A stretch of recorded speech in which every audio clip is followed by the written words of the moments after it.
Well, as you find your seats, I want to welcome everyone today for the Gun Violence Forum. My name is Colonel Pratt. I'm the Executive Director of the Richmond Peace Education Center. Let me see a show of hands of those who are familiar with RPEC, the Richmond Peace Education Center. Okay, all right, very good. So it looks like lots of folks are. Let me stick to my script so I don't go long. Now, one thing that we all have in common is that we have been painfully aware of the problem of gun violence. We hear about the tragic deaths of folks from places all over the United States, and especially those right here in Richmond, Virginia. At times, it may seem like no one is doing anything, but today we're going to challenge that kind of thinking. In a few moments, we'll hear from our panelists about the facts concerning gun violence, but also what's being done to address the problem and make progress towards preventing it. So the purpose for the day is to better understand the problem of gun violence and to come away empowered with knowledge about what's being done to deal with it and some ideas about how we all could be a part of the solution. So if you have a program, you have our panelists' bios, so I won't read those to you. I'll just ask the panelists to wave to the audience as I say your name. So we have Lori Haas with us, Senator Ghazala Hashmi, and Dr. Ron Bagat. You'll notice that we're missing one person. Rochelle Hunley was not able to join us today. She had to cancel to take care of a family matter. So best wishes to her. But before we jump into the discussion, let me ask the audience again. How many of you feel that you have a very deep knowledge of the problem of gun violence? Raise your hands. Okay, raise your hand if you're somewhat familiar with the problem of gun violence. All right. And raise your hand if you have no idea about gun violence. Yeah, I didn't think anybody would raise their hands on that one. So with that in mind, let's get the discussion started. And for the opening comments, I'm going to start with Dr. Ron Bagat and give each person an opportunity to tell us what they do and why they're passionate about preventing gun violence. So, Dr. Bagat.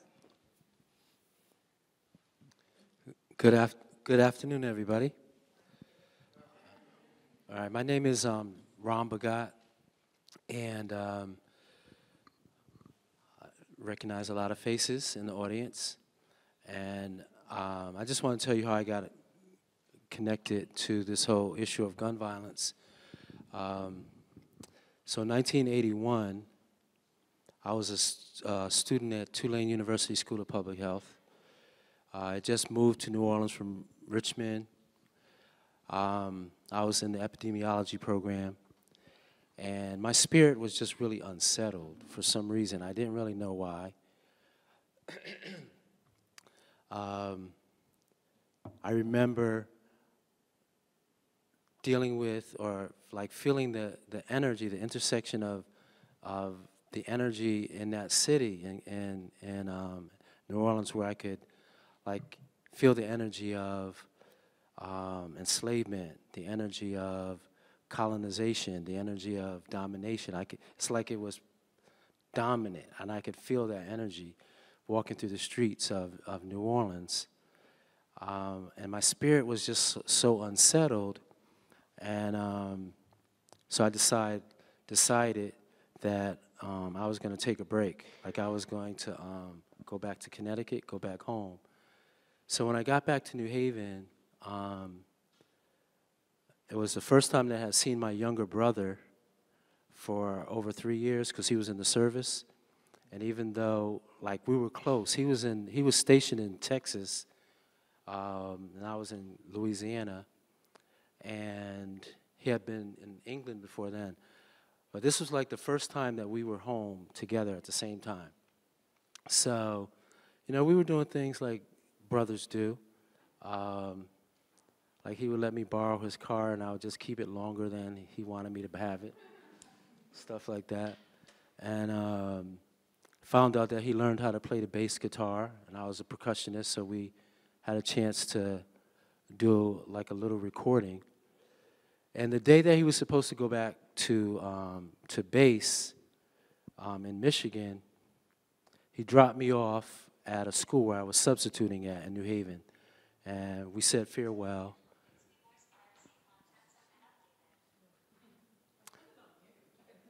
You know how that happens. They have a mind of their own. So he was on his way back to Michigan, right? And then a few days later, we got a call or some kind of notification from the Air Force that he was missing. And had we heard from him, me and my brother had all these conversations about what we were going to do after he got out of the service and everything. So, and at the time, my mother, and let me know how much time I have. At the time, my mother was on a break, on a vacation. She was in California. So I felt like I didn't want to upset her and tell her that they were calling saying my brother was missing and stuff like that. Because I figured that, you know, we would find out what was going on with him and stuff like that. So. But everybody else kind of knew. My father knew, my aunts knew, my mom's sisters. They knew that he was missing. So on the day that I was going to pick my mother up, when she was coming back into Connecticut, I was going to pick her up. She was flying into New York, catching a limo to New Haven, and I was going to pick her up.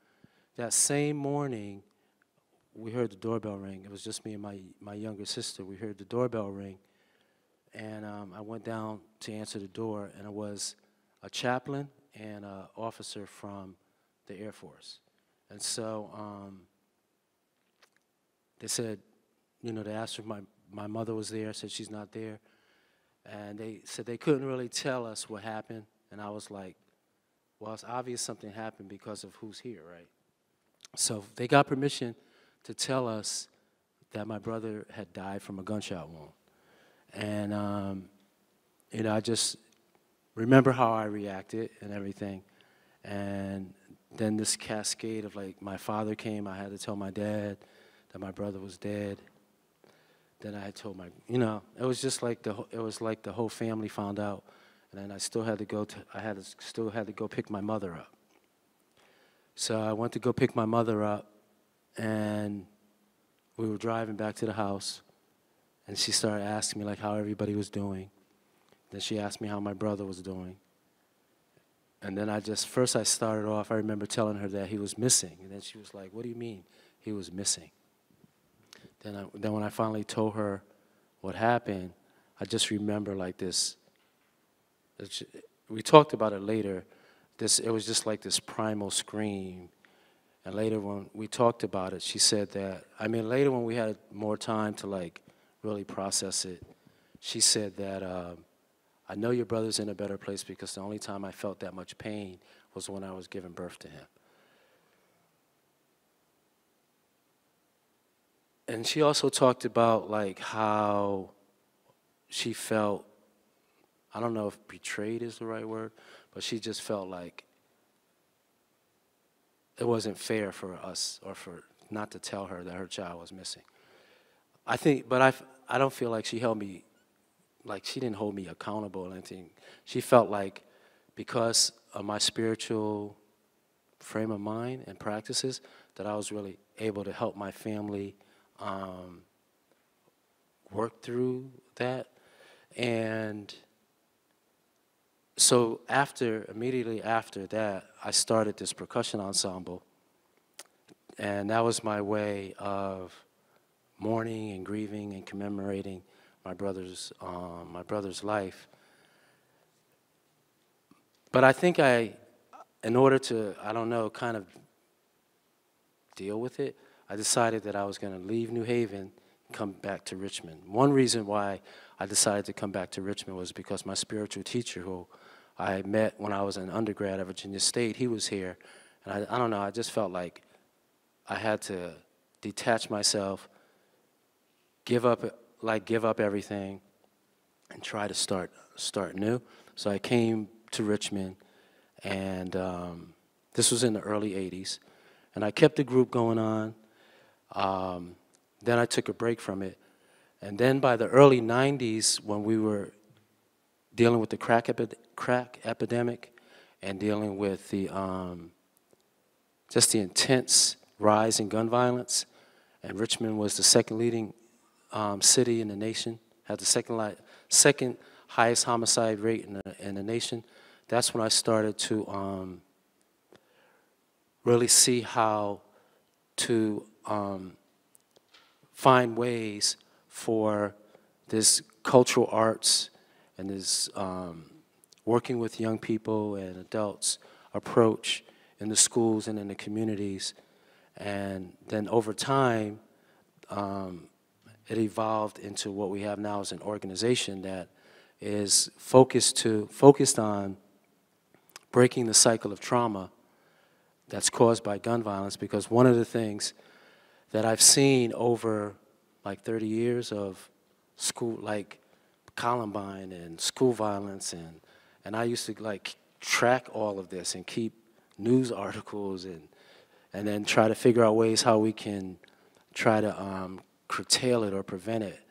And so one of the things that I've observed over just 30 years is how certain policies have been in place, procedures, practices, protocols, programs, and at certain points there's more intense concern and influx of resources towards gun violence. Then it wanes, and then it rises again, and how really it's just gotten worse in this current phase or stage, or it's just gotten worse. Gun violence has just gotten worse, and one of the things that I have started doing is focusing on one particular area, one particular community, and developing a model that works in that community that could be developed, expanded, replicated in other areas, and that the same people who've been working on the grassroots level 30 years ago are the same people who are doing it now, same people who are passionate about doing something to address the root causes, the social and structural factors that are underlying the gun violence epidemic, are still doing it. And that one last point is that RPEC, Richmond Peace Education Center, has been, I would say, at the forefront of really getting youth involved in terms of action, in terms of advocacy, and then in terms of affirming their wealth, their worth and their wealth, and what they can do to contribute to making their city more whole, more healthy, and you know, collaborating with all of us to address the violence issue from their perspective. Because that was also one thing that I noticed was missing, is that there were a lot of adult-oriented solutions to youth problems. And so I'm glad to be here today with this panel and with all of you, and to share more insights from the questions you ask and from the questions the audience might ask about, you know, some learnings that I've been able to see over the time that I've been involved and directly touched by gun violence. Thank you so much for sharing your personal story. And now we'll hear from Senator Hashmi. Well, thank you, and want to thank you for sharing the personal experience and how painful it must be to still have to speak about this. But the sad thing for me is that I don't think there's anybody, any family across this country that hasn't been touched by gun violence one way or another. And if we think about the paths that have led each of us individually here, it is because of collective trauma that we've experienced in our own communities, in our families, and on a national level.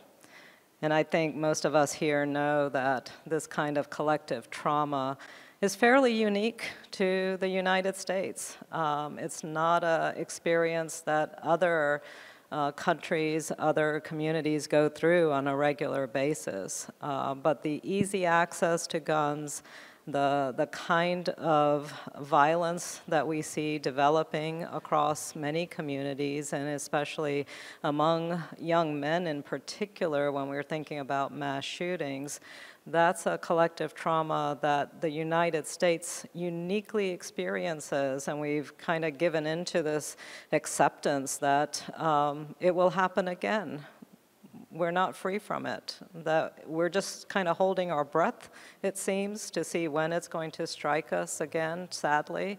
So if the question is what's led me to this particular issue, this concern from a legislative perspective, it's also a personal story. One of my earliest memories as a child, I know we have very few memories from when we were very young children, 3, 4, and 5 or so, but one of my earliest memories is actually losing a close friend, a childhood friend, to gun violence. A friend of mine, when she was 5 years old, was playing with her cousin in a bedroom in their own home, and there was an unsecured handgun sitting on the bedside table. And the cousin picked it up and accidentally discharged it, and we lost this beautiful, precious 5-year-old child. So my memory begins with trauma of losing a friend. And sadly, over the years, I've lost friends to suicide violence because that day, when they were feeling particularly distressed, they were able to access a weapon, and they were able to use it against themselves. And I've also lost had friends who have lost family members to gun violence on the streets of Richmond. So one way or another, each of us comes in close contact to this trauma, and there is such a critical need for us to address it. What also has really impacted me is I spent 30 years in higher education. And so I remember very closely, and I know Lori has even more direct personal experience of this, but I remember the tragedy at Virginia Tech. I remember how it swept through my campus at Reynolds Community College, how it impacted us so carefully, because when you're a member of a college family, you're a member of every college family that is here in the Commonwealth. And I remember being in a committee meeting, and one of my colleagues' face suddenly went gray, and that was because his daughter was a student at Virginia Tech, and he was seeing the alerts, and he had no idea what had happened to his child. And so when we see this kind of repeated trauma that visits us as a state, as a country, we have to do something about it. And that was a part of my reason, a compulsion to run for office, because like so many of us who are here today, this absolute frustration that nothing has been done, that we see the effects of mass shootings, which get the headlines and the conversation started yet again, but on a day-to-day basis, there's consistency of violence that goes unaddressed. And when Sandy Hook, the tragedy of Sandy Hook occurred, and we saw leaders refusing to take action when babies were killed in their classroom, I just felt completely hopeless. If that tragedy doesn't spur action, then what will? And really, what is at the heart of our society that we're willing to accept this on such a repeated basis? And so I'm committed, as I know all of you are, and really thank all of you for being here today, to continue to add my voice, to do what I can legislatively, but it takes more than legislation. It's going to take a firm and full commitment, a cultural change for us to think about how far we're willing to go to venerate guns over the lives of individuals around us. So thank you for inviting me. Yeah, thank you for being here, for sharing your story as well. Lori Haas. Good afternoon, everybody. I'm Lori Haas. I live here in Richmond, actually not far up the road. The subject is so vast, I just feel like I hardly even know where to begin. But for those that don't know me, I know many of you in the audience, but for those that don't know me, on the morning of April 16th, 2007, I got a phone call. And I was lucky. I was with my minister shopping for fabric for confirmation stoles. And I picked up the phone and my daughter said, "Hi, Mommy, I've been shot." And it was just a trauma that is beyond description. And as the day wore on, and my husband and I were in a vehicle driving 90 miles an hour out 64, and I'm not exaggerating, dozens upon dozens upon dozens of first responders going 98 and 100 to get there. I knew it was bad, and the radio, the body count kept growing. There are 10 dead, there are 12 dead, there are 20 dead. And I sobbed the entire way because I knew we were going to pick up our daughter, who was alive and was going to be fine physically. And there were other parents like me going to pick up their dead children. And that searing experience and the emotion of that day and the days that followed, instilled in me a commitment to do whatever I could. Just do something, to understand how this happened, why it happened, why is it happening too much, too often. And over the years, I've grown in my awareness, I've grown in my education, I've grown in my knowledge, because gun violence affects far too many people, far too often on a day in and day out basis. The mass shootings get the media spotlight. But what about the families who were affected yesterday, right here in Richmond, and the day before, and the day before that, and the day before that, and next week? In the Commonwealth, we have over 1,000 gun deaths alone. When I first started 15 years ago, we were at like 835. We've gone up by 200. Child firearm deaths in the last decade have gone up 129%. Let me repeat that. Child firearm deaths have gone up 129% in the Commonwealth in the last decade. We're failing our children when firearms are the #1 cause of death over every other cause, including car accidents. We know, and the homicide rate in the Commonwealth is going up. And we know that firearms do not make us safer. They never have, and they never will. A firearm in the home increases the odds of suicide more than threefold. A firearm in the home doubles the likelihood of a household member dying by homicide. Possessing a gun in public also increases the odds of the gun owner being murdered. The likelihood of being murdered by an abusive partner increases 5-fold when there is a gun in the home. An abused woman is 10 times more likely to be threatened with a gun than to defend herself with one.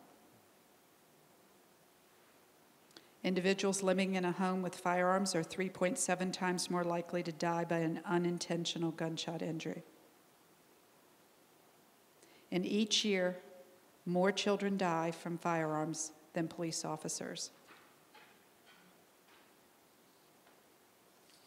It's a problem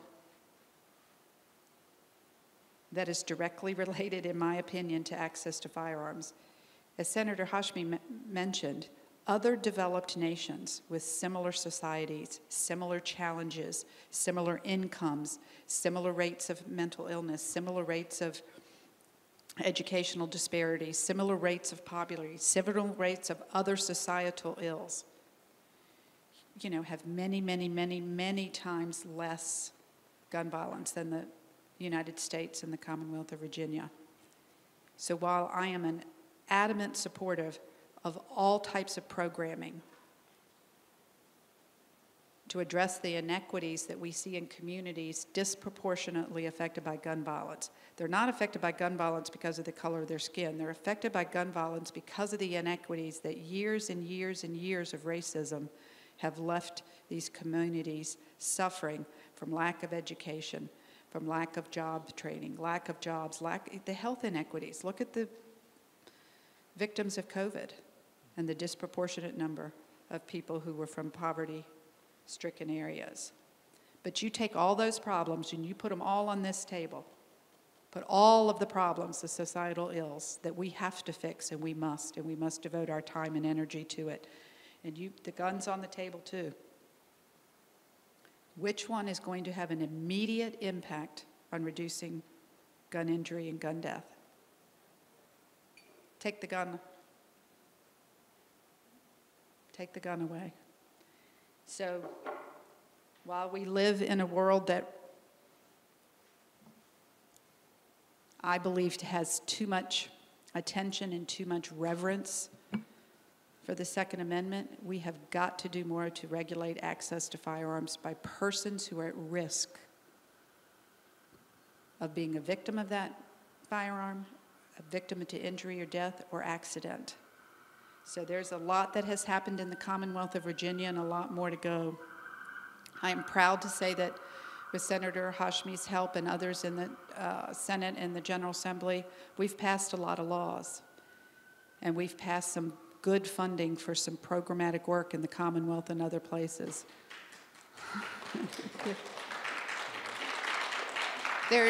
Right now, there's a $27 million line item in the budget that the Senate Democrats passed, and let's hope that we can toe the line and get our colleagues on the other side of the aisle to keep that money in there. And then, guess what? Senator Hashmi's going to help me make sure that they spend it appropriately, because some of that money is not getting spent appropriately. Anyways, I'm committed to this issue. I have been since the day my daughter was shot and injured, and she survived, and I thanked God, and I still do day in and day out, that she's alive. She's doing well, by the way. She's married and is the mother of my 2 beautiful grandchildren. So, but there are too many who don't. Too many who don't. You know, I talk to survivors from mass shootings all across the nation, and I talk to people affected by gun violence day in and day out in this city and other urban centers. And we're just not doing enough. Politically, personally, programmatic-wise, funding, and all the interventions that we know can help. So, and please, I beg of you, do not become immune. Do not become immune to this issue. Please raise your voices everywhere you go, anywhere you go, every opportunity, at your book club, at the bus stop, at work. Anywhere you go, raise this issue. It doesn't have to be this way, and I think it's going to take a collective effort. And I thank all of y'all for being here. And I thank the Richmond Peace Education Center for having me. I've worked with them for many, many years, and their work with youth and conflict resolution, I know, is making a difference in our youth today. So again, thank you, and I look forward to our conversation.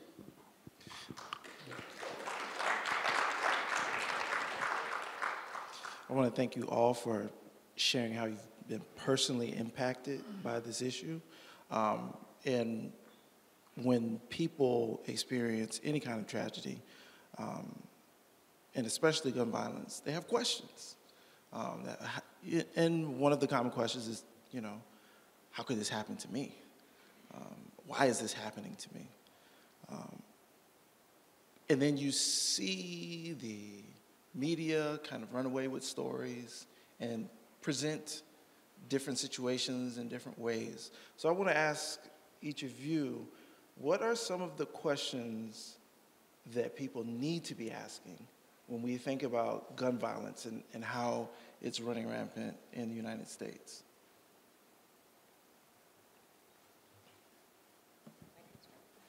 Anyone jump in?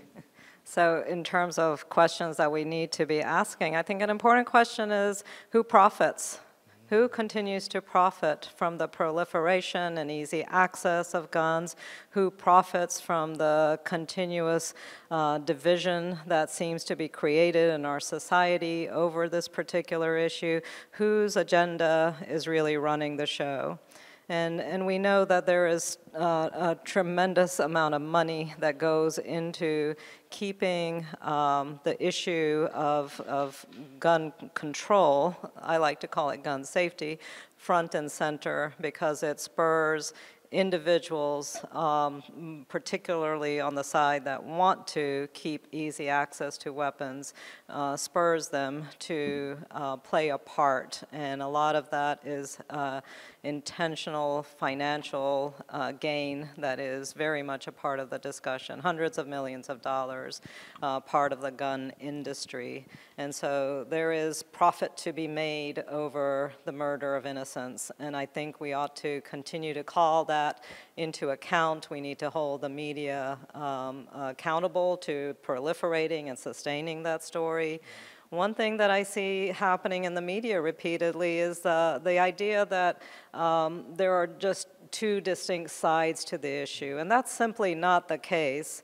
I have met many gun owners who feel equally passionate about gun safety.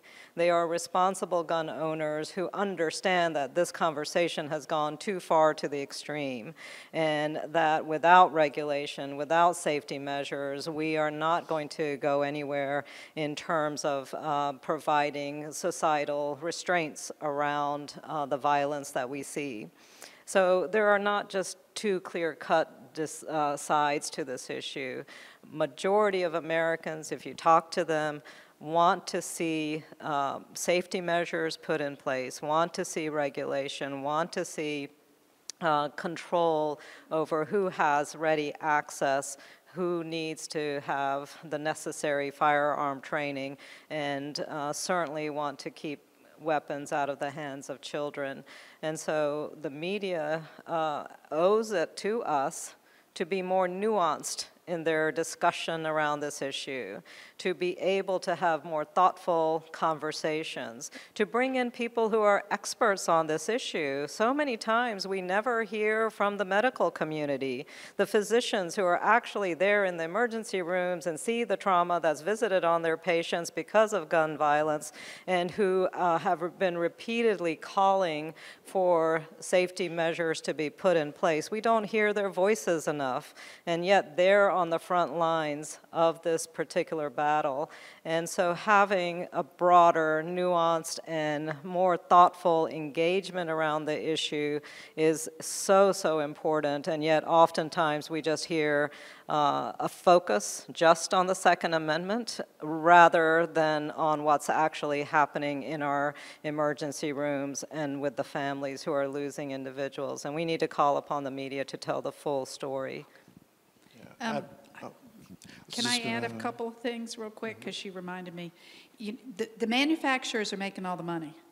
Everybody talks about the gun lobby itself, which they're making a lot of money, but trust me, it's the manufacturers who are making money hand over fist.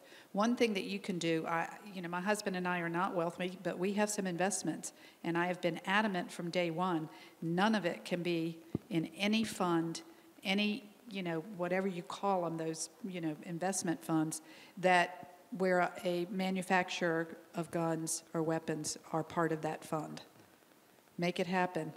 And there are banks that do business with the NRA, not doing business with that bank. Let your wallet do some talking. The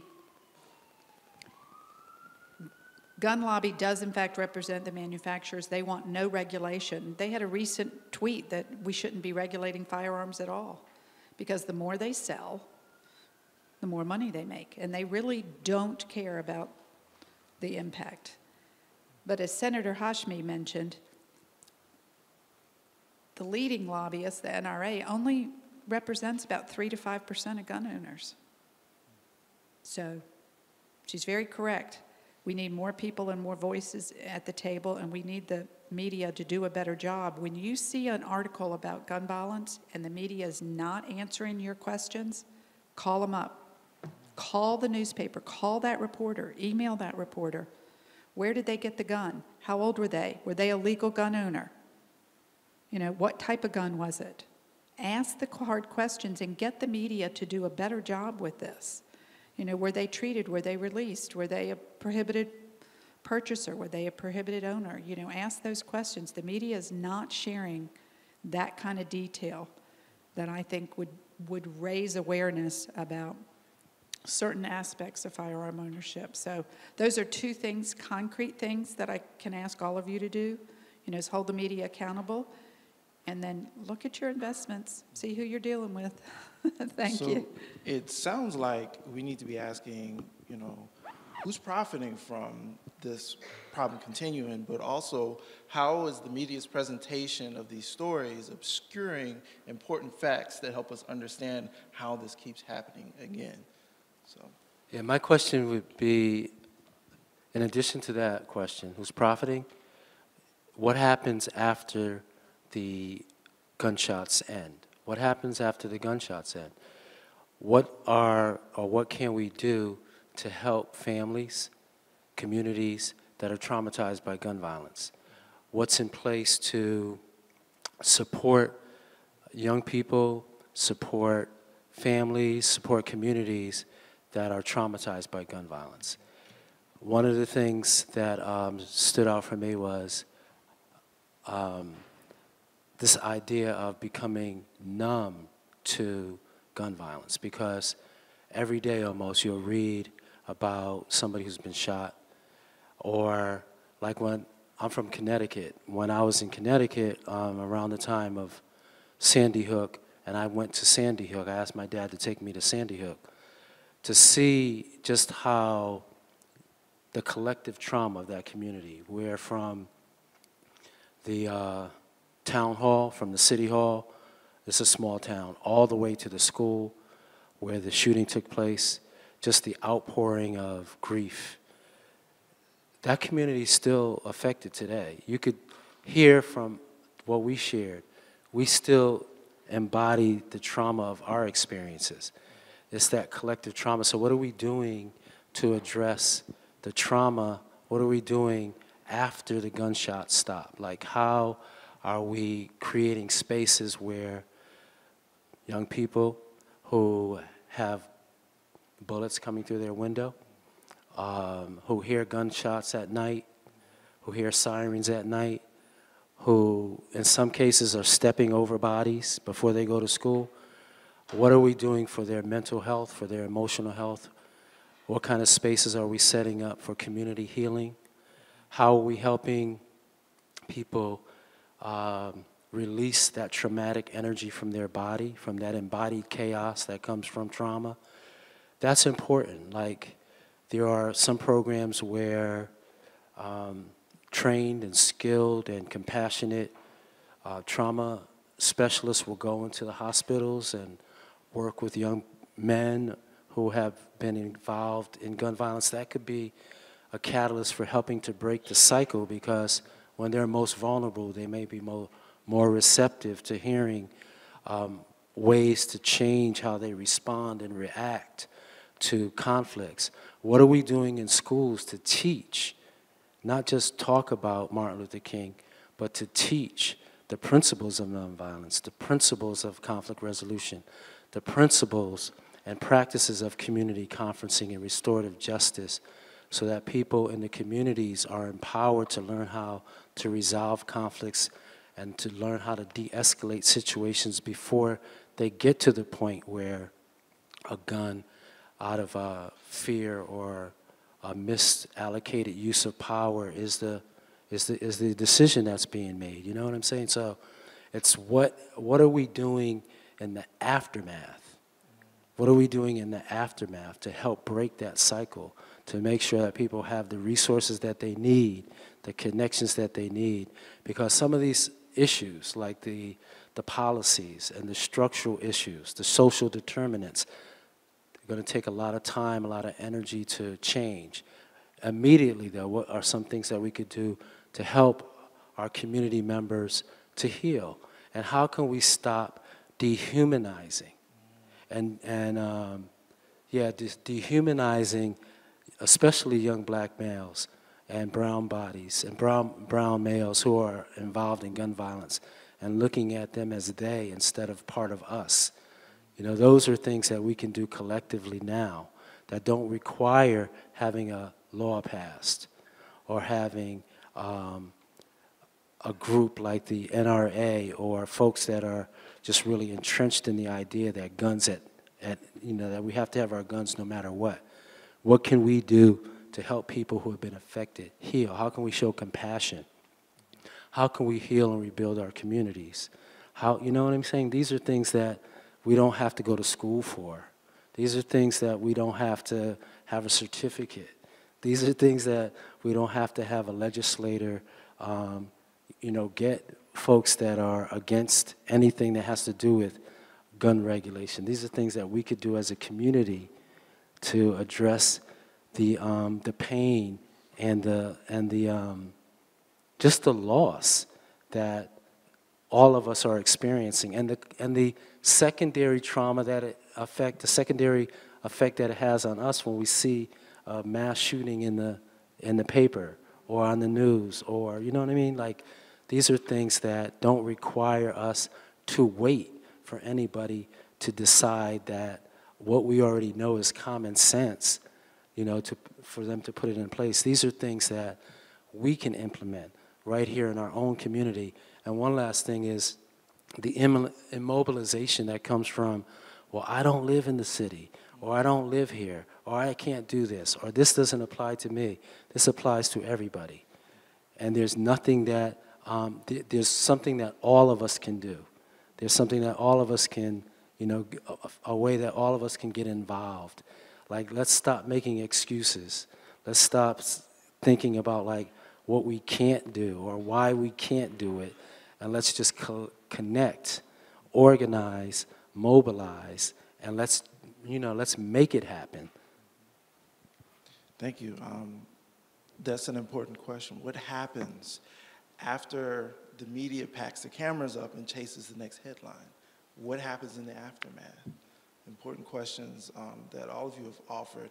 And I want to jump right off of what you mentioned as far as dealing with trauma and put in a shameless plug for our partnership with Santa Sorensen and her Healing Trauma and Rebuilding Communities workshop that's actually happening later today, that equips people with the knowledge and the skills necessary to know what to do when these situations happen to themselves and happen to others. And so on that, I want to give all of you an opportunity to put in a shameless plug for whatever efforts or organizations you're familiar with that gives us a source of hope, that is making positive contributions to addressing and preventing gun violence. I'll start. And one thing I wanted to start with was to speak on, I don't know that I'm not speaking on behalf of Rochelle, but I just wanted to share something that I'm aware of. Several years ago, we got the state of Virginia to fund hospital-based violence interruption program. The monies were dispersed to 7 hospitals around the Commonwealth, several in Richmond, several in the Newport News, Hampton Roads area. And I know that VCU's program is really well regarded, and there are committed staff and committed people in that realm to do the sorts of work that Ram mentioned. When a person has been a victim of a gunshot and survives, what's next? Does he or she get the services they need? Does he or she get the wraparound treatment and support that they need to go back into their communities, to go back into their home, and to deal with the trauma and to deal with those things? It's one of the reasons I've worked so hard to try to get the Virginia General Assembly and the money committees and the leadership there to commit to some funds so that we can have some programs, so that we can have some community-oriented programming to get the kind of funding it needs. A lot of these monies that are put in the budget go to the Department of Criminal Justice Services. They're the fiscal agency that does disbursement, and they support domestic violence groups, and they support law enforcement and training and other efforts. But we've worked hard in the last 5 or 6 years to get them to think outside the box, you know, taking VOCA money for a shooting review board and getting these monies to be spent in a way that gets as far down into the community as possible. You know, there are a lot of nonprofits. If any of you are involved in grant writing, raise your hand and offer your services, because there are a lot of small nonprofits that could really use some help with how to apply. There's a just over $1 million grant that DCJS just let that is, the applications are due this month. And those are going to small nonprofits around the Commonwealth. And we expect more monies to be rolled out. So we want to support those small community efforts, those groups that are on the ground, those unsung heroes in their neighborhoods, in their communities. We do need support for jurisdictions who are committed to this work. I know the city of Richmond recently hired, oh golly, what's his name? It just escaped me. To spearhead some of the city's efforts, and their city agencies working on this. So please, again, pay attention to those small groups and those areas where you can contribute, because those persons working on those efforts and those community efforts are doing heroes work, and they're unsung, and it's hard work.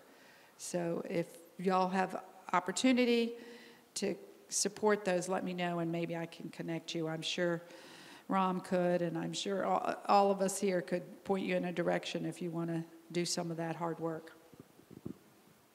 And we'll come back to that in just a moment, but Senator Hofstra. I think there's good reason to be optimistic in Virginia. We have champions such as Lori, such as Ram, so many people working in these spaces, and I certainly want to acknowledge my colleague in the General Assembly, sitting quietly back there, Delegate Betsy Carr. Yes. So we have reason to be optimistic and I don't mean to cast this in a partisan light, because I don't think gun violence is partisan at all. It affects everybody and every American. But when we had a majority of Democrats in the House and in the Senate for 2 years in 2020 and 2021, we passed lots of gun safety legislation, very good legislation. And in fact, Virginia became, I think it's 14th in the country in terms of being an effective partner in efforts for gun safety. So we were near the bottom, and we catapulted quite high as a result of the legislation that's been passed. I'll do a shameless plug. We have 140 seats, every seat in the General Assembly, both in the House and in the Senate. Everyone's up for re-election this November. And one thing I always ask every voter to do is to ask the hard questions of everyone running on whatever issue you're passionate about. Ask those questions directly to the candidates. Where do they stand on these issues? What will they do to support gun safety measures? What has their track record been? And we just need to elect people who resonate with the values that we individually have. So it's not partisan, but it is value-based. And if gun safety and prevention of gun violence is at the top of a voter's list, I think we ought to demand anyone who's representing us to speak to those concerns, and certainly then support and work hard to make sure we're electing people who reflect those values. And that's so many important ways for community members to be involved, and it's a very, very critical part of our efforts in this upcoming election. Okay, I'm not ashamed of my plug, so it's not a shameless plug. So let me just start off by saying that one of the things that we found to be very powerful is working with young people and providing a space for them to express their voice around the issues that directly affect them. So this February, this past month, we reactivated something that was a very significant part of the Richmond Youth Peace Project that was a collaboration between Drums No Guns and Richmond Peace Education Center. It was this annual edu-concert that we did called Generation Dream. So for the past couple of years, we weren't doing it because of COVID. And the way that started, the edu-concert started back in, a while ago, but I don't know if you all remember the Harvey family. Yeah. So after the tragic death of the Harvey family, RPEC and Drums No Guns started having this annual edu-concert called Generation Dream. And it was also a part of this idea of sustaining the legacy of Dr. Martin Luther King, because a lot of us were just like getting a lot of gray hair and everything, and we just recognized that if we were the ones that kept upholding Dr. King's legacy, eventually, it might not continue because we weren't bringing in younger people. So that's why we started Generation Dream, to bring in young people to support and promote the legacy of Dr. King. So we reactivated that just on February 28th at MLK. It was part of their Black History Month program. So the shameless plug is that what we've been working on this past year is really instituting this idea of breaking the cycle of trauma caused by gun violence at MLK, at this one particular school, so that we can spread it out across the rest of the schools. And so what that is starting to look like is addressing sort of some of the mental health and emotional issues of the youth and the teachers in a space that we created. And I would invite everybody to come and check it out, called, it's a mindfulness space, a mindfulness room, where young people can come and they could meet with someone who is not a counselor per se, but someone who is trained in mindfulness practices and how to listen, to what the youth are dealing with. Because the youth are bringing a lot of issues around gun violence where they're witnessing it, they're hearing about it, and so they bring that experience into the schools every day, and they don't really have a place where that they can go and talk to a healing companion, So that space has been created at MLK. And then we also are working on building what we call restorative urban garden spaces, where young people can reconnect with themselves and reconnect with a force greater than themselves. And this is an extension of the mindfulness room. And that's right outside, that's right on the grounds of MLK, and we're building that up so that it becomes a space where the school and the community can interact. We can break down that artificial barrier, because so many things that happen in the community are being brought into the schools. A lot of the conflicts from the community are being, brought into the school. So it's like a reversible reaction. What we do in the school can affect the community, and then creating the space in the community where the school and the community can interact and address these issues around violence. Like if there's a shooting in the community, that's going to have an effect on the school every time. And then one other thing that we're doing at MLK, and this work came out of what I initiated as manager for school culture, is how do we reimagine in-school suspension, so that it's not a place where you just go and you sit in this room and you look at a brick wall and you can't put your head down and you don't really get any work and you're disconnected. Then eventually nobody really knows what's happening with you. Eventually you get suspended. Then that leads to getting expelled. Then that leads to getting caught up in different issues within the community that can lead to incarceration. So we created this space. We reimagined in-school suspension, and now we created this space called the Restorative Room. And all of these are actual spaces that you can come and like see and experience in the school. So it's creating these spaces where young people can see themselves in a different light and experience support rather than being pushed out. So that's the kind of things that Drums No Guns, which the principal has embraced the work that we're doing, and that's where I'm based out of at MLK, to do these concrete things on a grassroots level where youth voice is elevated, the community's brought in. We have this program that we're supporting there called Young Kings in Action, and then this other program started that was a spin-off where we're working directly with the middle school students. And then one last shameless plug.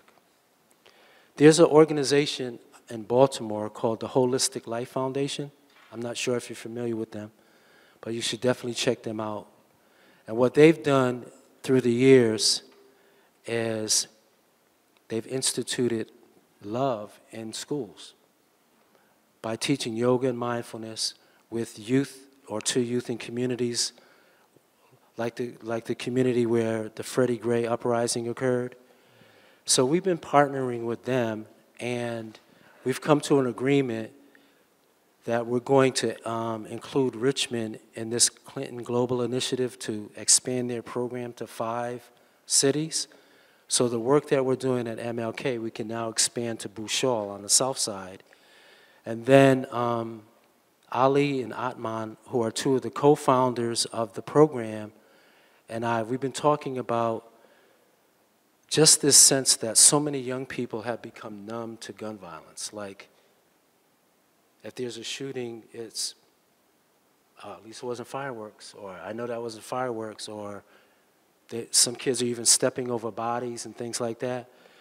So we're working on a program, and I also want to plug their book, Let Your Light Shine. This is a shameless plug. Let Your Light Shine, how mindfulness can empower children and rebuild communities. So we're talking about, like, what can we do? How can we collaborate to bring this issue to the forefront of how to get people to be more compassionate about gun violence? How to be how can we address that this is becoming so commonplace that it's just like people just discount it. So that's something that we're working on. That's something that we're working on too. Excellent, excellent. So at this point in the program, I do want to open it up for the audience to ask questions. We've heard a lot of information about how bad the problem of gun violence is. We've heard some action items that we can take as far as like divesting from companies and banks who support gun manufacturers that are profiting from the problem increasing. We're holding media accountable for asking them the tough questions, as well as our legislators. You know, those who are running for office, what kind of questions are we going to ask them before we give them our votes? So we also have some causes for hope as well. And at this point, we have 2 microphones here at the front. I'll ask community members if you'd like to ask a question to come up to the microphone. If you are not able to come up to the microphone, I will come to you and I will hand you my microphone. This is a gesture of trust. So remember, there are other people who want an opportunity to ask a question and speak. So is there anyone with a question?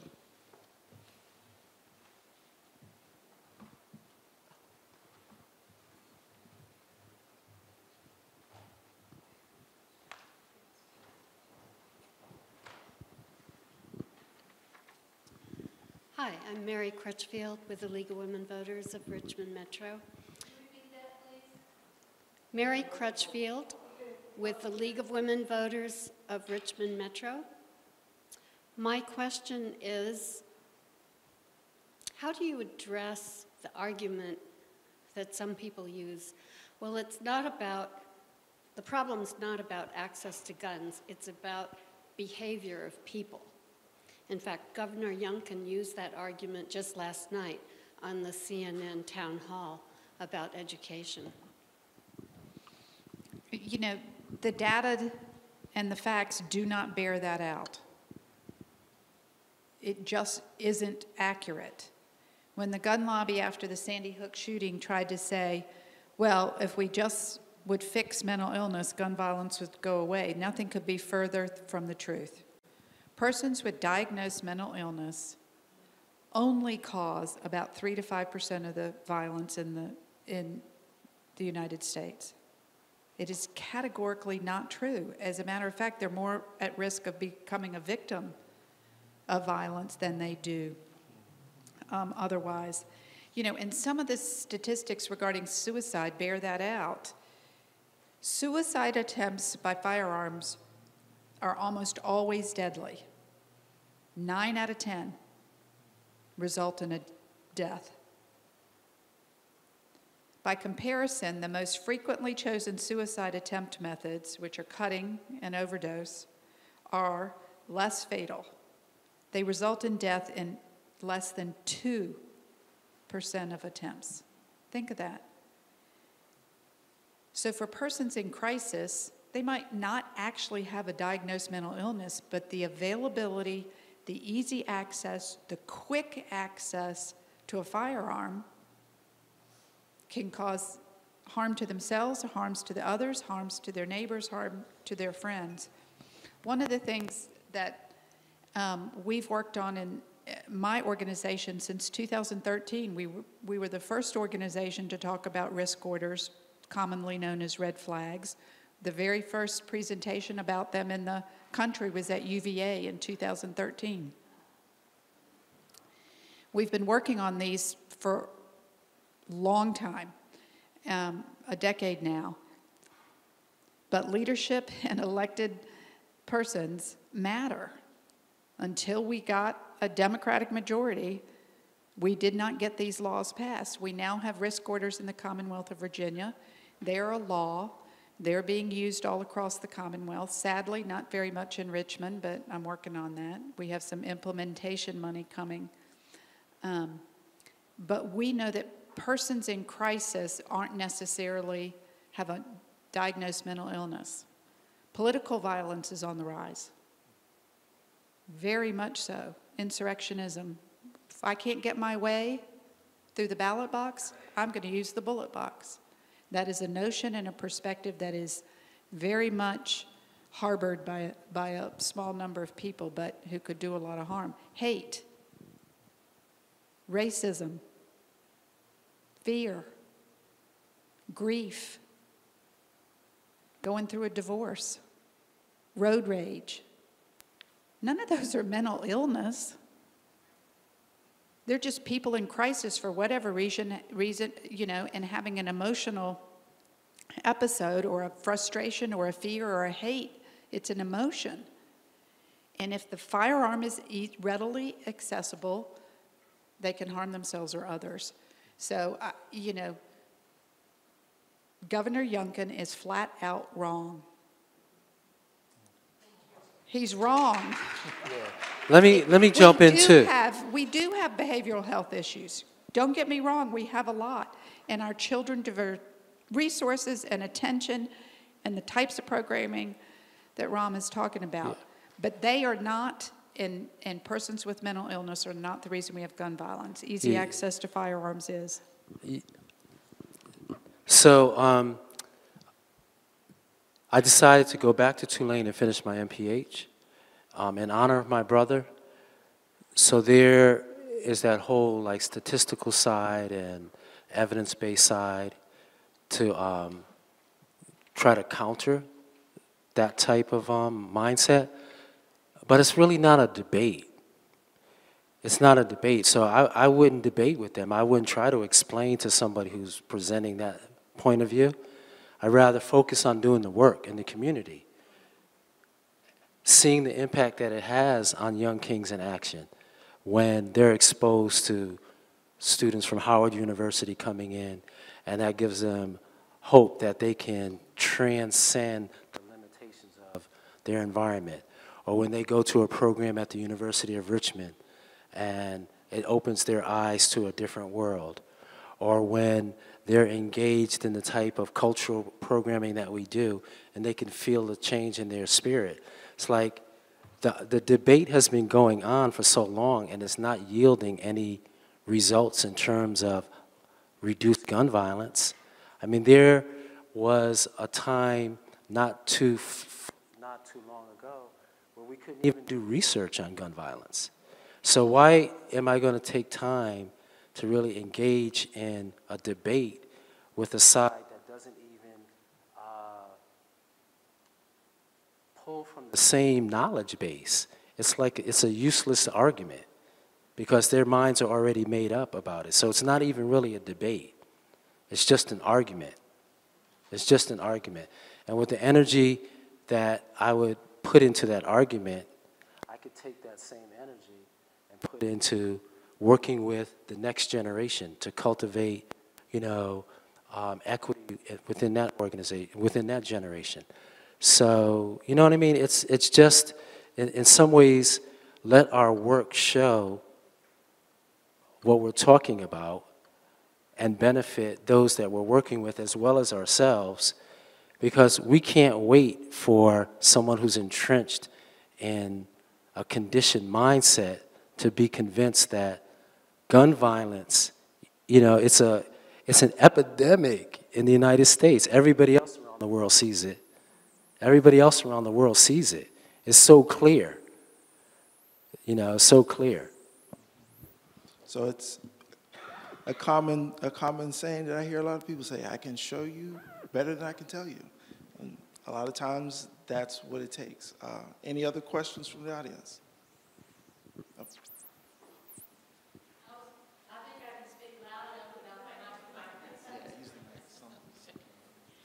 I'm a former high school English teacher, and I began in my classes by the children breaking into small groups to allow for introverts who don't often feel good about speaking publicly like we extroverts.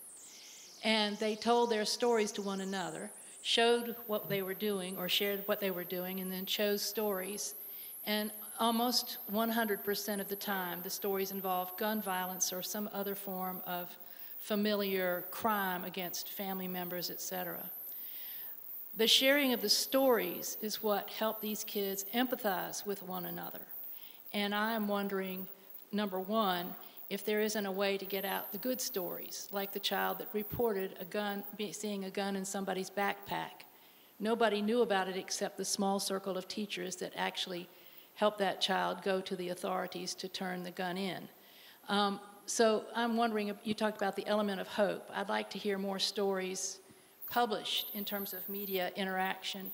And the second question actually was my original one. The CDC stopped a lot of vehicle deaths because they publicized it and ran the laws through to require seatbelts.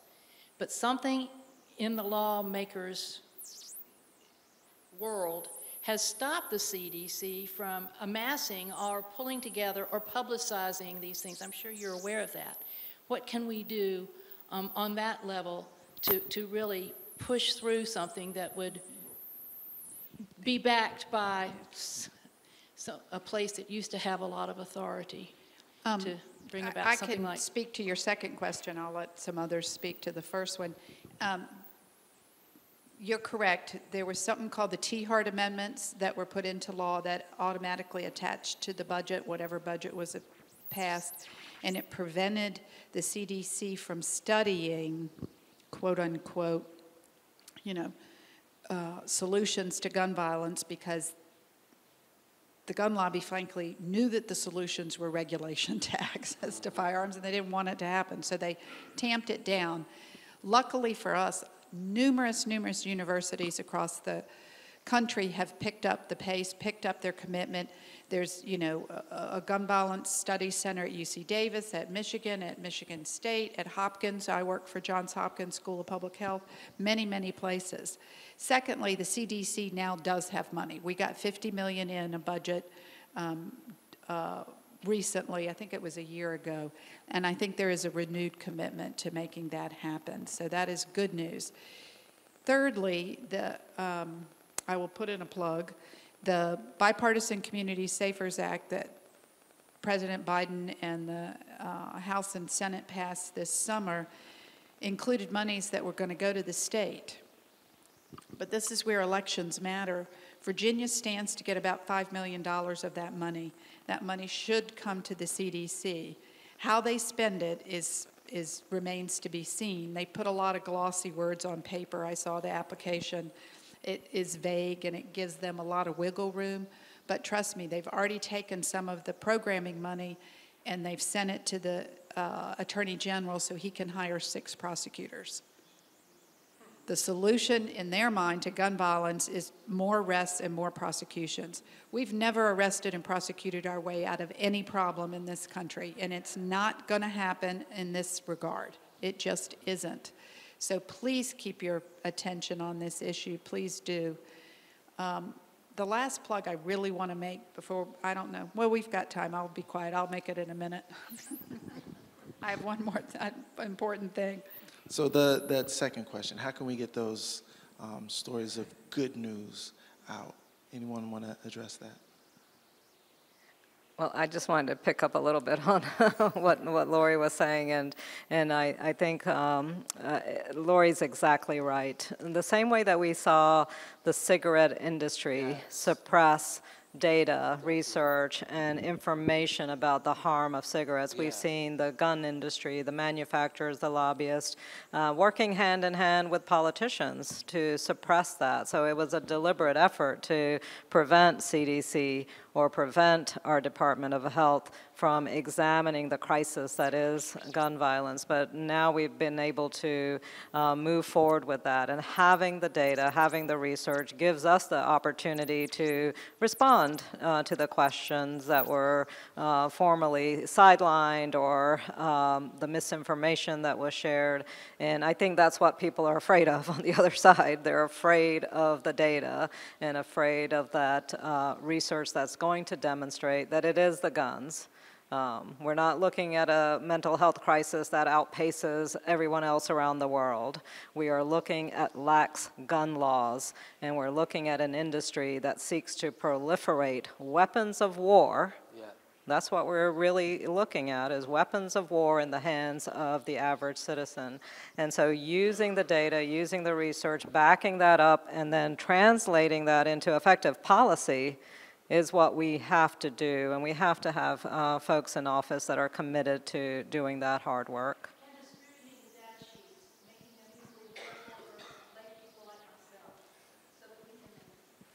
You know what's so funny? I was looking out there and I was saying, okay, how could we get this group out here to use social media?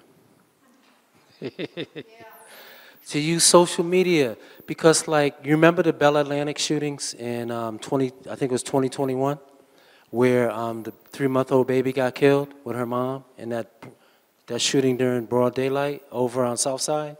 Y'all remember that? Yeah.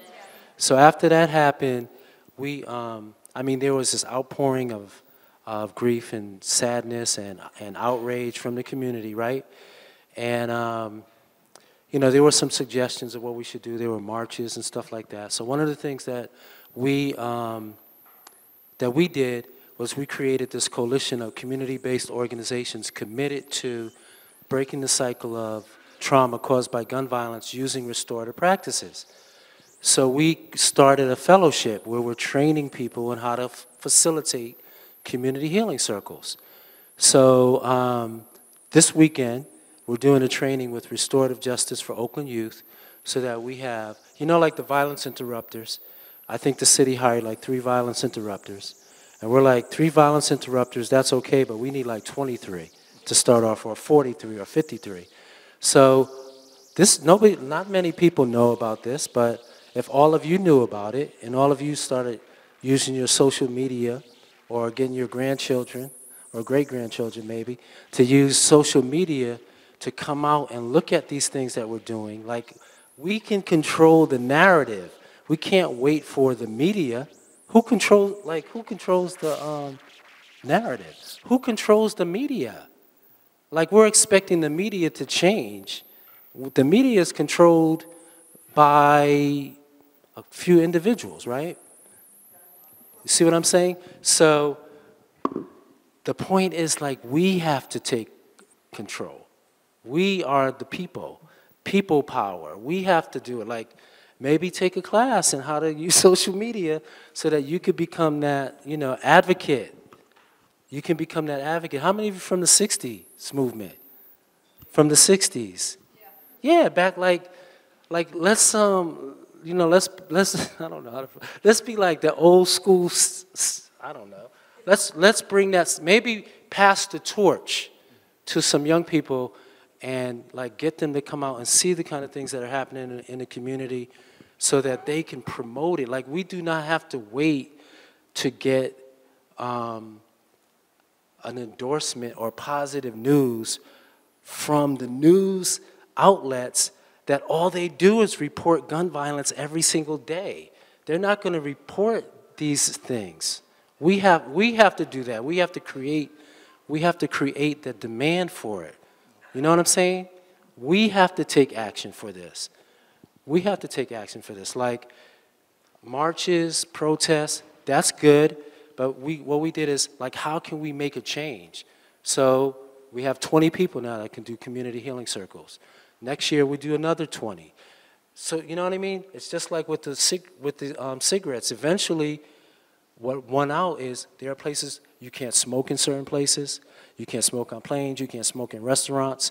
But before that, the cigarette lobby, I mean, they had people, even scientists, changing their data because of fear and stuff like that. It's up to the people. It's up to the people to say enough is enough. We're not going to keep waiting for these changes. We're going to put pressure on the politicians to make the laws change. It's a battle that we have to fight. Excellent, excellent. So I have one question here and then one over here next. Good afternoon. My name is Valerie Mitchell. I'm with Thrive Leadership Solutions. Ram, what you stated earlier about being numb. Well, first, before I ask my question and go there, I believe that he is absolutely correct. And involvement happens at so many levels, right? Because you can and you should vote in November, and you should vote every year in every election, right? The local elections, the state elections, the national. You should also be very involved. I heard someone say the city has a gun violence prevention something. I used to work for the city. The city has been focusing on gun violence prevention for several years now, but we only get excited when things happen like newborn babies or young babies get killed, right? But gun violence is happening every day. My husband has a moving company. One of our long-standing on and off employees was murdered about 2 weeks ago in the city of Richmond. And young guy in his late 20s, has 2 children. And my children were impacted because they come to my house to get the day started, and when they heard, and they don't come in, but they were impacted because they've seen this gentleman for probably the last 8 to 10 years coming, speaking, getting the workday started. It happens every single day. It doesn't just happen when the numbers are high. It doesn't just happen when there's a mass shooting. It doesn't just happen when a child is killed. It happens every single day. And involvement means going to city council meetings, board of supervisors meetings, writing letters and sending emails to all of the 100 plus, I forget the number, 140 whatever delegates and senators that we have. It means engaging all the time, and utilizing social media as you can and to be activated. They listen to who they hear. You know, like the old saying, the squeaky wheel gets the oil. Well, it's the same case for politicians and government entities. But my question is, you spoke a lot about people who are numb, right? And I remember I used to do conflict resolution training for RPEC, several years ago, and a lot of it was with youth. some with Ram and others, Dr. Bagat and others. And I remember one of the last series of workshops I did, overhearing two 15-year-olds talk on our break. And the one guy says, well, you know, you haven't seen anything. I saw two guys shoot each other at the same time. And you know, like, when I was coming up, you know, you'd embellish, but you can tell when people are embellishing. The other gentleman with a straight face, no embellishment, not trying to get a rise, he said, that's nothing. I've seen about, I think it was 7 or 8 of them gunned down at the same time, everybody died. And it was such a blank face that it was just like his everyday. This is what he was dealing with. It was just normal. When I worked at the city, one of my former colleagues, it was during the pandemic, and he said, I'm sorry I got here back late. He was one of the few people that came in the office with me. He said, someone got shot. He lived in Fairfield. He said, somebody got shot. And he'd sent me a picture so I didn't know where he was at of the body out there waiting on the police. But when he came in the office, he said, Val, it's crazy because as that body was laying there were kids, because it's during the pandemic, they're supposed to be on virtual school. They're over here playing. There were some kids over here. There were some kids over here. They just moved down over in the grass backyard field where they played. It did not impact them the way that it would probably impact me, I'm sure. So what do we do to change the numbness? To change it's a part of some of our youth's everyday life. What do we do to have an impact on that so that, you know, for us, it still hits you in a place. But for a young person who this is their day-to-day life, it doesn't hit them that way because they see it so often. So I think that, go ahead. I was going to point out that one of the signs, if Santa was still here, she would tell you that one of the signs of trauma is numbness. So it is this appearance that they're not affected, when in fact they've been very deeply impacted. Yeah, go ahead. Yeah, I was going to say that too. Santa and I went to Africa to learn and practice healing and rebuilding our communities, and that was in an environment that dealt with the after effects of genocide, and we witnessed individuals who were traumatized by seeing interpersonal violence. And I was definitely going to say one of the symptoms of trauma is numbness or dissociation. And some of the things that we're doing in MLK, but this is not just at MLK, that's just where we're focusing at, is creating a safe space where young people feel like they can open up. And once they feel like they can open up, then they can start sharing their stories. Other people share their stories. There's empathy. It creates empathy. And then there's also a different norm set because, like, there are mentors, or we call jegnas. There are mentors who are giving a different perspective. So then they don't have to feel like they got to protect themselves with that numbness. They could get the support that they need. So that's one of the ways to do these community healing spaces where people know that they can come and be heard. Like we did this and have been doing this program called I Am Here with Initiatives of Change USA, where we created this space where people who are affected by gun violence are invited to come. And in this one particular situation, this girl, young woman actually, it was the first time that she shared the story about losing her twin sister in that space. So these spaces allow people, and so many people have been affected, and they don't have anybody like that they can talk to, so they're suppressing it.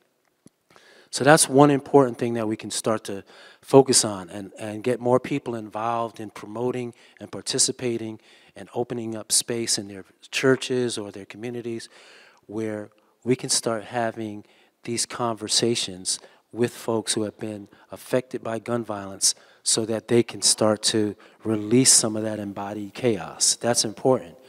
So that's really important, especially for young people who don't really have, they don't have the wherewithal, or they don't have a therapist, or they don't have somebody that they can talk to about it, to create these safe spaces, these community healing circles where people can share their stories and get support and empathy and compassion because of the trauma that they're the trauma that they're dealing with. And then the last thing, like this model or whatever we come up with that we're working on with Holistic Life Foundation, I think is going to be something that can benefit us locally, statewide, and nationally, and maybe even internationally that we're developing. But back to what Drums No Guns Foundation is really focusing on, that's the area that we really want to focus on. We want to focus on how do we address the trauma that is a result of the gun violence. Of course, there's need for the preventive aspect and the legislative aspect, and there's just a dire need for not just focusing on the negative stuff, but how do we celebrate life too? How do we celebrate living in the now and living in the now?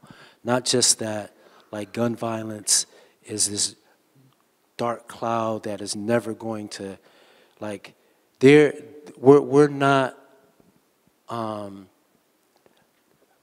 going to be held down by what we've gone through. We're going to transform what we've been through into a triumph in overcoming this, I don't even know if epidemic is a strong enough word, this pathology in our country. I just want to say a couple things, and thank you, Ram. I will share, you know, in the aftermath of my daughter being shot, you know, she was in a classroom, and the gunman came into the classroom 3 times, spraying bullets, over and over again. You know, it was akin or worse, you know, to being under fire in the military in a what do they call them, foxholes or whatever. I mean, the trauma and the PTSD was indescribable.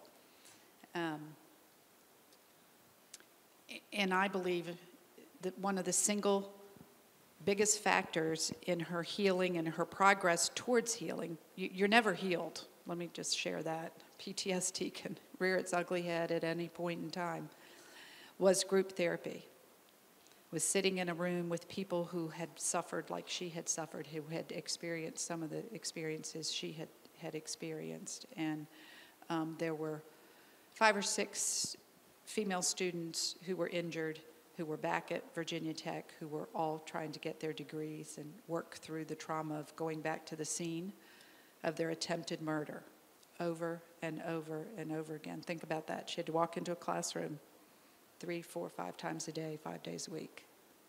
So I value and hear, I don't know for a fact, but the collective community healing aspect of what you're trying to do, it certainly helped my daughter in her situation, and I think it was very instrumental in her progress towards healing. So I just can't imagine that it doesn't have a major impact in certain other communities, certain other populations, whether that population is, you know, 5 8-year-olds or 5 19-year-olds. You know, that collective community healing has got to be valuable. I really appreciate the thoughts that both of my colleagues up here have shared, and just kind of building on the comments. I think legislatively, one thing that we need to be thinking about doing and should certainly move forward in doing is treating gun violence as a public health crisis. That once we identify it as a public health crisis and bring to bear those resources, those elements that address the root causes of gun violence, supporting community efforts, programs such as what Ram has described, the therapy that is necessary to help individuals emerge from the trauma, all of those necessary resources putting in at the ground level, but then also understanding the full scope of what we're talking about when we're thinking about gun violence in our broader society, looking at those systemic issues that Lori had already delineated for us, the inequities in our systems, the root causes of social dysfunction, the impacts that issues such as economic distress continue to have and multiply generationally on certain populations. Once we see it as a public health crisis, as an epidemic, just as we dealt with COVID, we bring to bear then federal and state resources to address it as the pandemic that it is, in essence.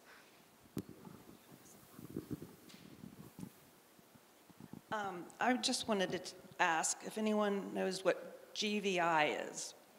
Oh, yeah. Okay, Gun Violence Intervention. This program was offered to the city starting about 3 years ago, and they chose not to do it. Let me tell you just a little bit about that. The program would cost them nothing, totally free. It was brought on by a group called Real Life, and they have administered this program to many, many, many cities who have gun violence problems. And one of the things that they do is they train the police officers and the EMTs and social workers and mental health workers. So if someone's having a mental health problem, you don't need to have necessarily a policeman come, you need to have a mental health worker to come. Obviously, if they have a gun, that's a different story, but people call all the time for different reasons that they need help. And so this is a program, like I said, that has been trying to be put into action for 3 years. And we are a group called RISK, Richmond Rivers Involved in Strengthening Communities. Sorry, I can't talk. They are all about people power. And the more people that you can put in a room with, for lack of a better word, politicians or people who make the rules or whatever. So when you do that, it shows a sense of what we're asking them to do. It's not just, 100 people asking them to do it. It's 1,500 people asking them to do it.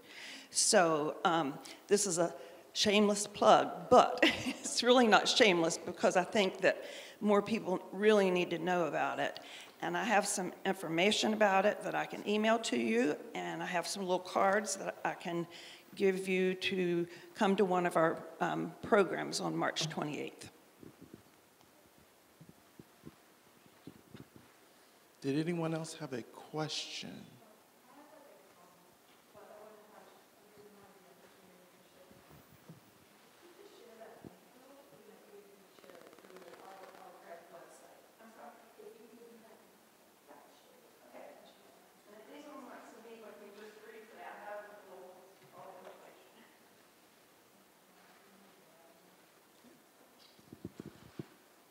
Hello. Hi. I'm Seema. I work for the Peace Center. I guess I had just like a couple of comments. If you don't find somebody you want to vote for, you are that person. Run. I hear that all the time. But like the way I've seen things change when that has happened is like immense, especially if you know somebody personally who's like doing like the work in the community and you're just like, I would vote for you if you run. Maybe they never thought that they could, or maybe they just needed that little bit of support and you just like never know what can happen. As far as sharing like a story, I'll try to be brief. Bad story, good story. Bad story is I was in Charlottesville during the whole August 11th, August 12th stuff. I tend to jump in things. That was my second protest ever. So that was kind of rough. After that, years later, my father, we were going through the belongings of the house. We were moving my parents in with one of my siblings. And my dad was like, can you find the gun that's in the back of the closet and figure out what to do with it? This gun that's been sitting there for like 40 some odd years, or so we hoped it was still there. That was kind of a scary situation to go through because people were telling me, well, maybe you can sell it, maybe you can do this or that. I actually called a local police department, had them come in and destroy it. And I was like, okay, one, it was terrifying because I didn't touch it. I was like, the one thing that I've said to people that I'll always think in my mind, it wasn't even pointed at me and it took my power away. Like, I couldn't even handle like the gun cleaner. Like, I was just like, take it, officer, please take it. But like that little bit of satisfaction, like the good news, that's one less gun on the streets. And I'm, one, grateful that I was able to find it, because if something's like sitting in a closet for 40 years, like who knows, that's another reason you need to be aware of what you have, especially something so dangerous. But that's just like one less. And as far as sharing stories, I don't know if people do this, but like young people are great with sharing lots and lots of stuff online. Maybe we can get some folks that didn't grow up in the social media age sharing their stories and saying, hey, can I just talk to you? And you type it out and work on things together. That might be something that might be fun. And have different generations of communities of people that have been working in doing good work, another way to connect and figure out, hey, what was going so great before social media that we could replicate, that we could do. Hey, if you're not savvy, just tell me your story. I will share it for you on your page. So I thought that might be a little bit of a way to collaborate. But that one gun, I got off the streets and my dad was so happy. He was like, thank you for taking care of that. Because, yeah, so good stuff. I wanted to continue with her thread and her thought with regard to social media and sharing and the conversations that we've had around bringing attention to this matter. I would highly, highly recommend, and this is advice coming from media trainers and PR people and comms people of the high level,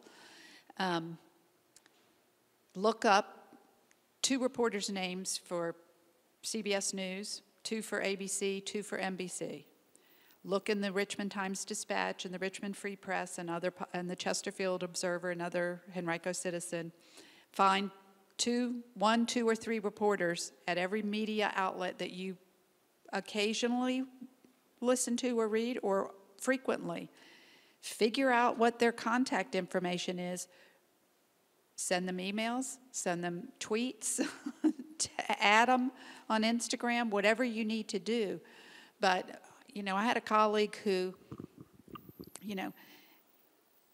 at Lawrence, at Lawrence, at Lawrence, at Lawrence, at Lawrence, until the last word with at Lawrence finally, picked up on a suggestion.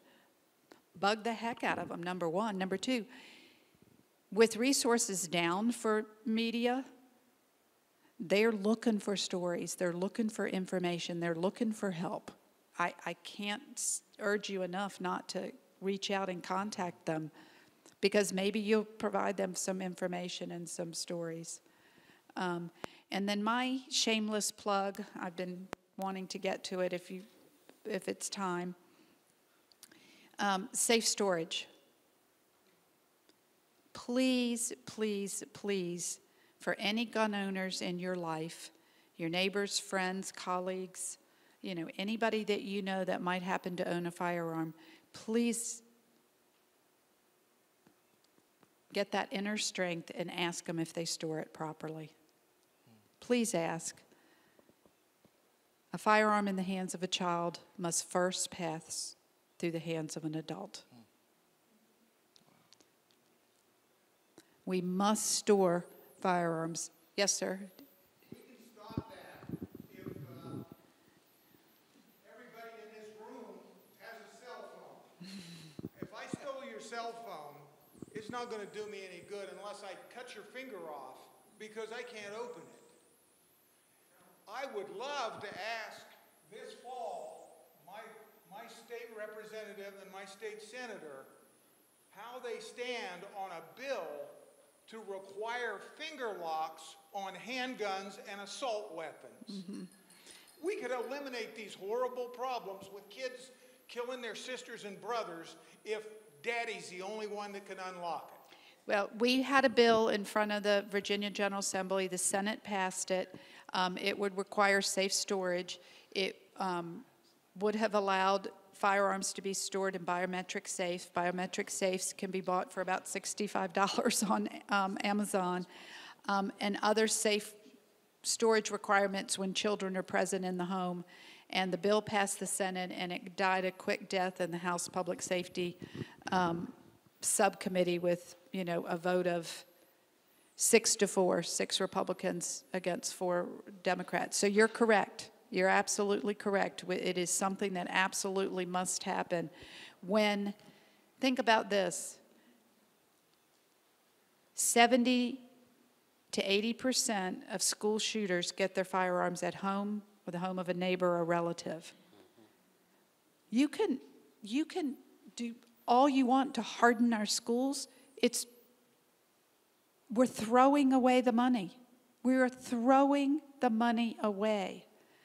We need an effort by our public schools to educate parents and to demand that they lock up their firearms so that the firearms don't make it to school. Absolutely. And with an increase in child firearm death, which includes homicides and suicides, again, every gun in the hands of a child must first pass through the hands of an adult. We have a morally decrepit society when we can't save our children from firearm death. So can I just say, like, spending 2 hours together is really affirmative, that we're all concerned. And it's well known that if a child has somebody who a caring adult in their life, it can change the trajectory of their life. And then also, as a former science teacher, I just want to encourage you to be scientific about this. Come to MLK and witness for yourself what we're talking about. Don't just take my word for it. Come and witness it. Make a commitment to come to MLK and see what I'm talking about. See what kind of impact it has on you. Maybe you can connect with a young person and, you know, be a positive influence in their life. It might change the trajectory of their life. It might change your life. You know what I'm saying? So, like, we've already acknowledged the problem. We've acknowledged it. We've affirmed each other that we're all part of the same course of action towards change. And now the only thing that's missing is a commitment before you leave to take some type of action. Like, what are you going to do? How are you going to act on this? It could be one specific thing. So I'm just inviting you to come to MLK. You know, you can look me up, get my email, come to MLK, and see how the kids are interacting in those spaces. See how you can get involved with one person, maybe. Just that one person. Like, don't leave here feeling like, okay, I went, we talked, and everything's so, you know, like, and then, because like one of my colleagues says, consciousness is temporary. Next week, oh yeah, I remember I went to that talk, and they had these people up on the stage talking in the microphones, and what did they say? Oh, I know. Make a commitment now. Write it down. Like, seriously, like, what is one thing that you are going to do? We're all in this together. What's one thing that you are going to do as a result of this time you're never going to get back? This 2 hours you're not going to get back. So make it work. Like, what are you going to do based on what coming out here today? What's that one thing you're going to do? Please leave here with a commitment to do something, because all of those individual commitments, those little ripple those pebbles that cause the ripple effect, when they converge, that's what we need to make change. But if you just leave, oh yes, that was nice. If you just leave without making a commitment to act, then that's a disservice. That's a disservice because you have something to give to what we've all talked about and what you all, came here to share your energy about. Okay.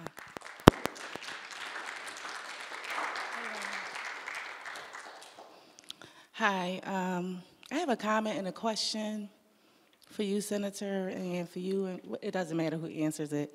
My name is Keisha Cummings. I'm the founder of Two Love LLC. And I guess people would classify me as someone that works in gun violence in Richmond. I don't particularly like saying the word gun violence because the word gun violence puts the onus on the people who are committing the crime, and it takes away from the real core root issues, and it takes the responsibility away from the root issues. And so what I like to say is that gun violence is a result of young people saying, I don't have options. And I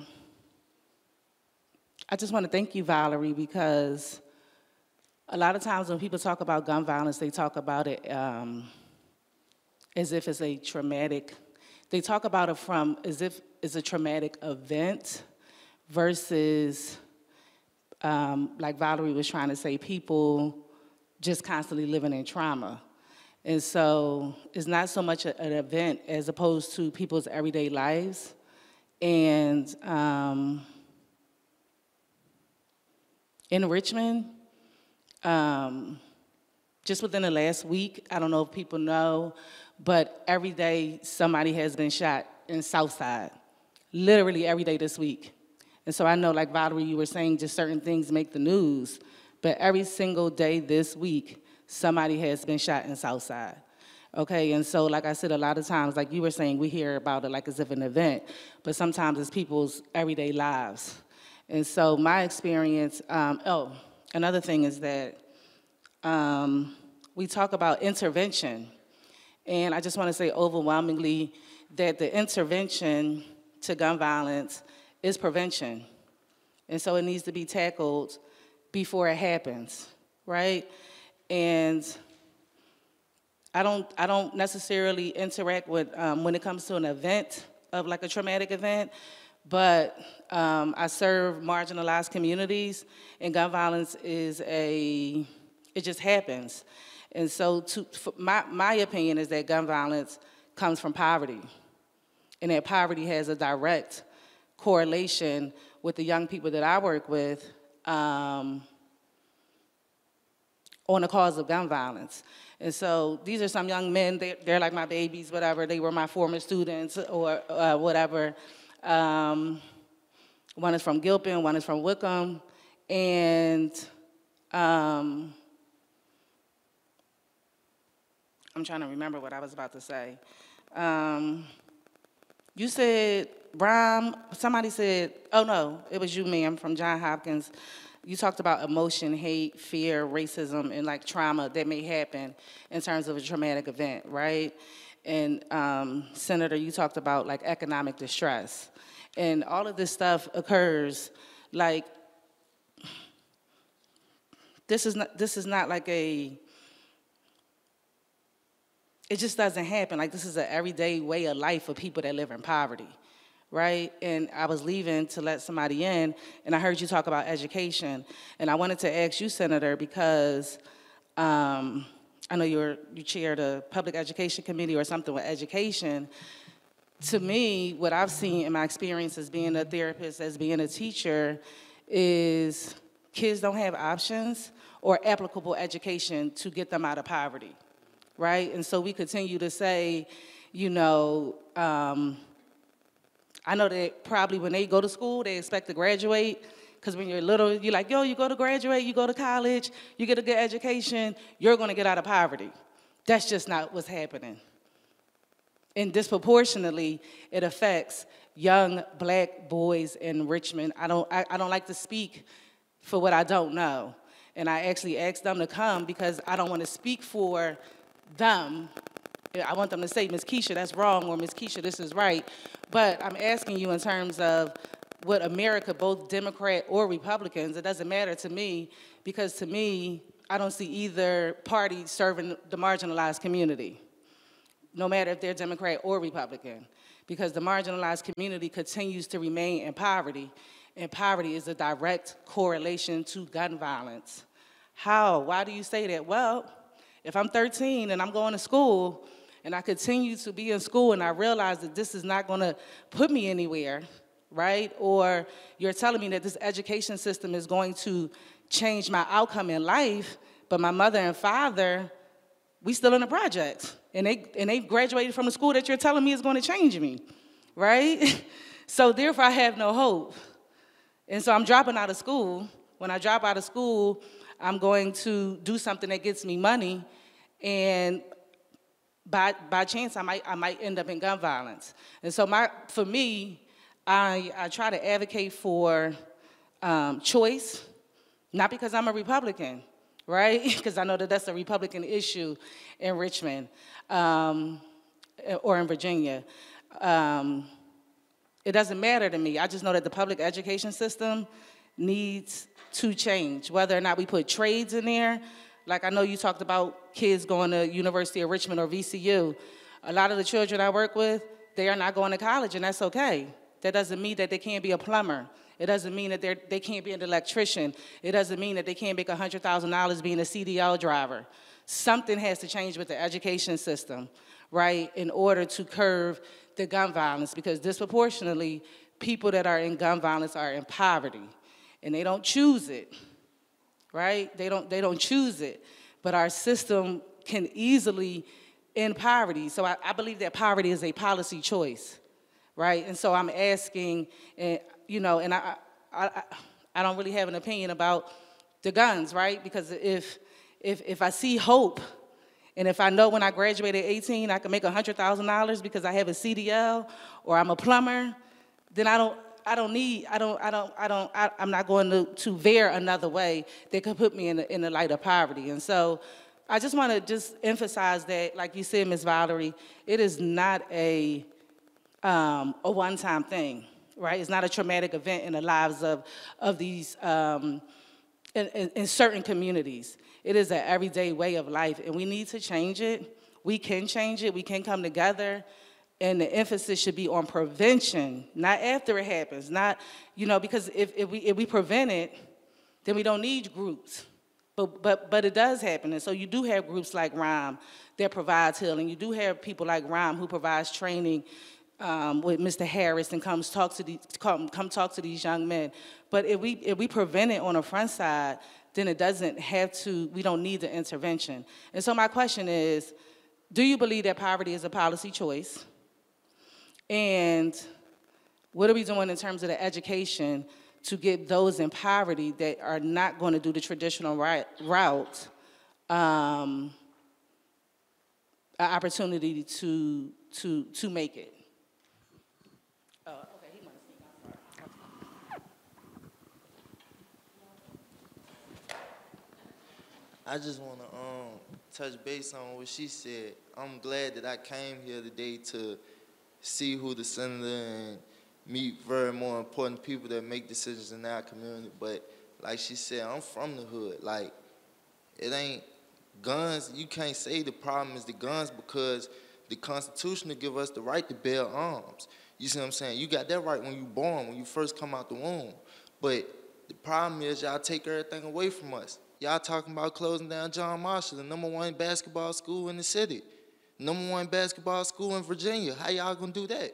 You see what I'm saying? We don't got no youth clubs, no nothing. So what you think the young people gonna do? They angry, they mad. I don't see too many black faces in here. Other than mine, hers, his, hers and his. I don't see too many black faces in here, and you won. You see what I'm saying? So when I speak, I'm speaking from the trenches. I'm speaking from the hood, for real. Like, the problem ain't the guns, it ain't the young men, it ain't none of that. It's the people who make the the decisions. You see what I'm saying? Like, y'all call the shots. We can't call the shots. We could put money together. We could do all. I could pull up an ad on Instagram right now. I could pull up a story on Instagram right now where the black kids is reaching out to a football star right now trying to get 5,000 likes right now so that he can come to the city and they have a one-on-one with him. How many of y'all share that? How many of y'all like that? You see what I'm saying? People like the black people, the young people, the people that's in the hood where the gun violence come from, we actually are trying to do more positive stuff, but we don't have the help. We don't have the resources. You see what I'm saying?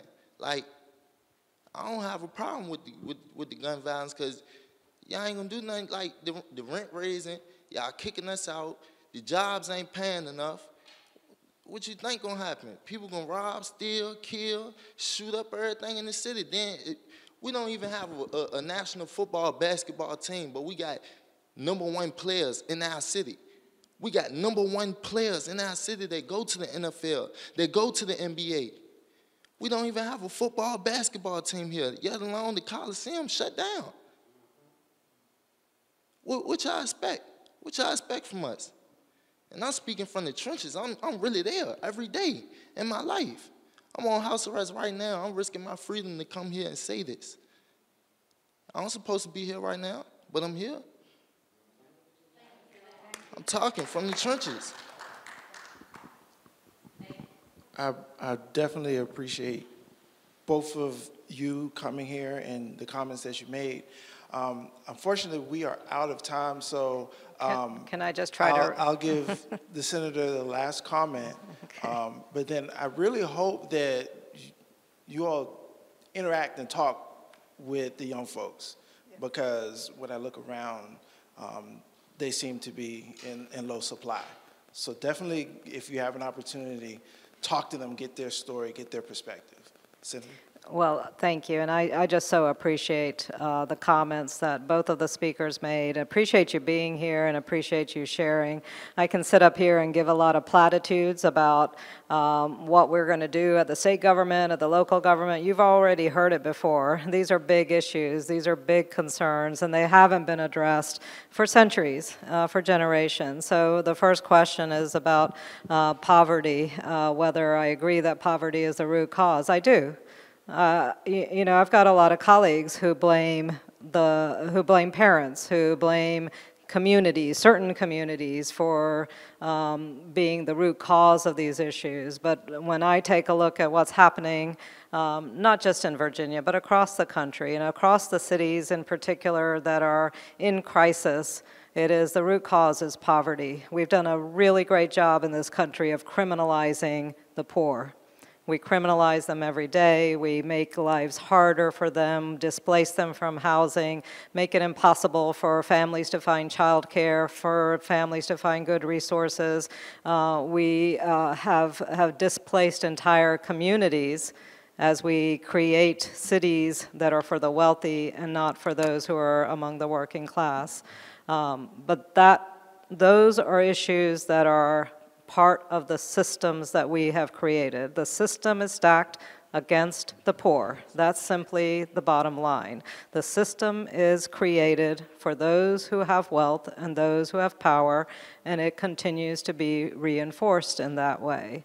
So when we talk like this, when we talk about these systemic issues, we get slammed with labels such as socialism, communism, so forth.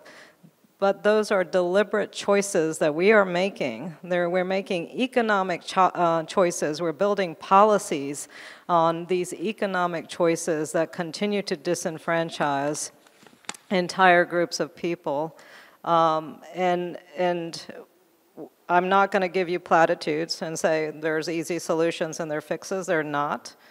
But as we begin to address the issues that have led us to where we are, and underscore the fact that we continuously try to keep the poor in their place, that we continue to marginalize low-income communities, that we will continue to see these problems. And you asked about education.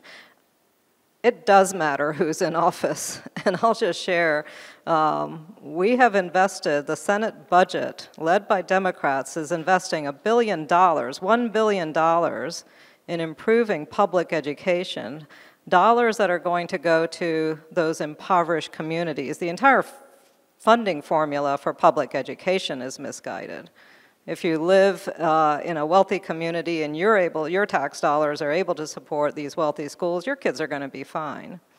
But if you live in an impoverished community that doesn't have the tax base that's going to support, it's incumbent upon the state to support those communities. So the new budget that we're pushing for, and I'm hoping that we will see successfully pass, is going to invest $1 billion helping in those critical areas of impoverished communities, helping you talk nicely about the career and technical programs, internship opportunities, apprenticeship opportunities, so that our young men and women in schools have opportunities to interact on a professional level in different industries and gain jobs and go to college if that's what they want to do.